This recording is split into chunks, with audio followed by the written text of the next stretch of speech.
Yo, yo, yo, this is Dark. I want to make a boss guide for the Arbiter of Ash. With the new patch drop in, since it's easier to acquire the boss fragments to actually get to the boss, so more people will actually see the boss. And here's some of the changes they made in the patch notes for getting the fragments easier. The citadels actually spawn closer to the starting point of the endgame map. And then you can see the citadels in the distance with these beams that are in the air. And they are color-coded, red for in the stone citadel, blue for the iron citadel, and then orange, I believe it's the copper citadel. Now let's get into the boss fight.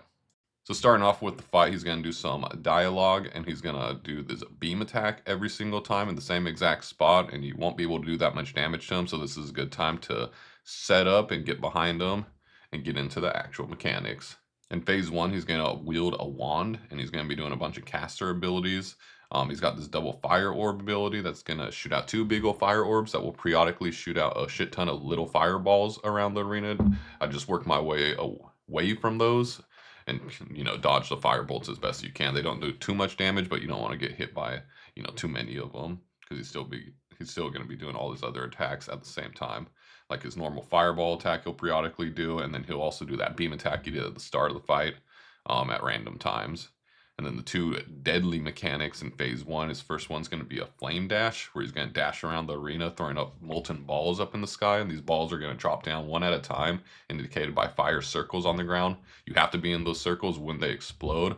Otherwise, you're going to get one shot. So there's a bunch of fireballs that drop down. Just make sure you're in the circle. And they're pretty easy to see. You just got to get to them. So hopefully they're not too spread out for you. And then the other deadly mechanic in phase one is going to be this fire wind attack, where there's going to be, just fire wind covering the whole arena except for one like space in the arena. You want to make sure you're quick on your feet and you get to the lane where it's safe and you don't get one shot. And then after that, when you get him to 50%, that will start phase two. He's going to whip out a big old sword. And the sword, he's going to be able to do melee combos now. He has the combo where he does like 2 or 3 different melee combos, and he'll always stutter in between like the big swipes he does, so just make sure you're dodge rolling out of those if you're in his range. In phase 2, the boss will have a mechanic where there's going to be a purple ball and a blue ball. He's going to absorb one of these balls. For me, he absorbed the blue one, which is going to turn the floor frozen and slow you down and chill you and whatever. To get rid of this, you have to go and explode the purple ball. You just have to run into it. So you run into the purple one, it will ignite the floor, clearing out the freezing ground, and vice versa. If he absorbed the purple ball, turning the floor ignited, you'll want to absorb and explode the blue ball to freeze it and neutralize the ignited floor. Phase 2, he's got a bunch of different air attacks. He has this air slash where he'll just fly across the arena, slashing like the ground in like a pretty long line. He'll periodically do air slams where he's gonna fly up in the air and he's gonna just slam down basically like where you were.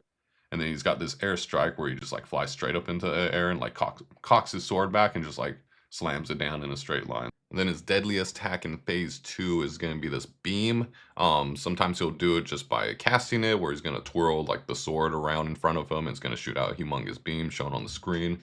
And then he has the beam combo where he's doing the beam, but at the same time, the molten balls from phase 1, 2 of them will drop down, indicated by the same red circle, and those balls will explode. You just don't want to get baited like I did here, where you are standing in the circle and he just slams you with the whole beam.